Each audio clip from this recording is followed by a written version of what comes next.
Hello বন্ধুরা, আমাদের channel সবাইকে স্বাগত জানাই। তো এই ভিডিওতে আমি রিভিউ করবো Mission Impossible the final recording মুভিটি। তো চলুন না সমালোচনা করে ভিডিওটি শুরু করা যাক।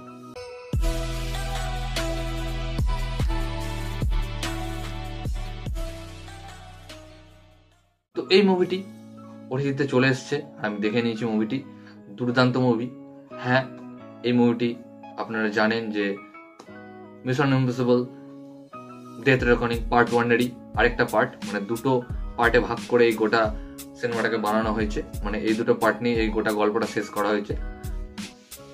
এবং আমরা জানি যে এখন লোকে সুপারহিরো সিনেমার আদলে দেখার এই ধরনের অ্যাকশন মুভিগুলোকে দেখছে না, পছন্দ করছে না। যদিও এখন রিসেন্টলি সুপারহিরো সিনেমা চলছে না, যাই হোক। তো মিশন ইম্পসিবল যারা দেখেছে, যারা মিশন ইম্পসিবলের সিরিজের ফ্যান, তারা জানে যে কি ধরনের মুভি। কারণ আমি ছোটবেলায় এর প্রচুর আগের পার্টগুলো আমি দেখেছিলাম। তখন টিভিতে হতো বা দাদার কম্পিউটারে হতো, আমি দেখেছিলাম। তখন থেকে আমি ফ্যান হয়ে গেছিলাম টম ক্রুজের, এবং এরপর থেকে আমি এর সব পার্টগুলো দেখেছিলাম। আর এর এই পার্টটা আর আগের পার্টটা তো আমি হলে দেখেইছি, যদিও রিভিউ করতে দেরি হয়ে গেছে, যাই হোক। তো এই সিনেমার ডাইরেক্টর ক্রিস্টোফার ম্যাকিউরি এই সিনেমাটাকে ডাইরেক্ট করেছে। এর আগেরও 4-5টা পার্ট তিনি ডাইরেক্ট করেছেন। দুর্দান্ত একজন ডাইরেক্টর, এবং টম ক্রুজের দুর্দান্ত একজন অ্যাক্টর, আপনারা জানেন। নিজের স্টান্ট নিজেই করেন। এই 60 বছর বয়সেও তিনি এই ধরনের স্টান্ট বিনা কোনো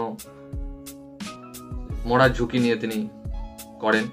এর আগে আমরা দেখেছিলাম যে এর পার্ট 1-এ মোটরসাইকেল একটা স্টান্ট ছিল, এবং এখানেও একটা সিন রয়েছে যেটা এরোপ্লেনের উপরে দাঁড়িয়ে রয়েছে, সেটাও নিজেই করা, কোনো স্টান্টম্যানকে দিয়ে নয়। তো যাই হোক, আর একটা কথা যে এই সিনেমাটা যদি বুঝতে হয়, আগের পার্টটা তো অবশ্যই দেখতে হবে, প্লাস এই সিনেমার যত পার্ট রয়েছে, পার্ট 1 থেকে শুরু করে একদম এই পার্ট পর্যন্ত সব দেখতে হবে। কারণ এই সিনেমায় যত মিশনগুলো রয়েছে সেগুলো দেখানো হয়েছে, এবং কোথায় থেকে কি ঘটনা, কি ক্যারেক্টার এই সিনেমায় দেখানো হয়েছে, যে কারণে এই সিনেমাটা আপনাকে দেখার জন্য বাকি সিনেমাগুলো অবশ্যই দেখতে হবে। যদিও আমি হয়তো স্পয়েল করে দিচ্ছি আপনাদের, কারণ অনেক দিনই হয়ে গেল সিনেমাটা রিলিজ হওয়া বা ওটিটিতে আসা। আশা করি আপনারা সবাই দেখে নিয়েছেন। জাস্ট এতটুকুই আমি বললাম। তো এই সিনেমাটি কেমন? সিনেমাটি বেশ ভালো করা হয়েছে, খুবই ভালো। যে আগের যে পার্টগুলো ছিল একটা টানটান উত্তেজনা থাকতো, সেই রকম না, তবে ভালো। এবং এখানেও টানটান উত্তেজনা রয়েছে।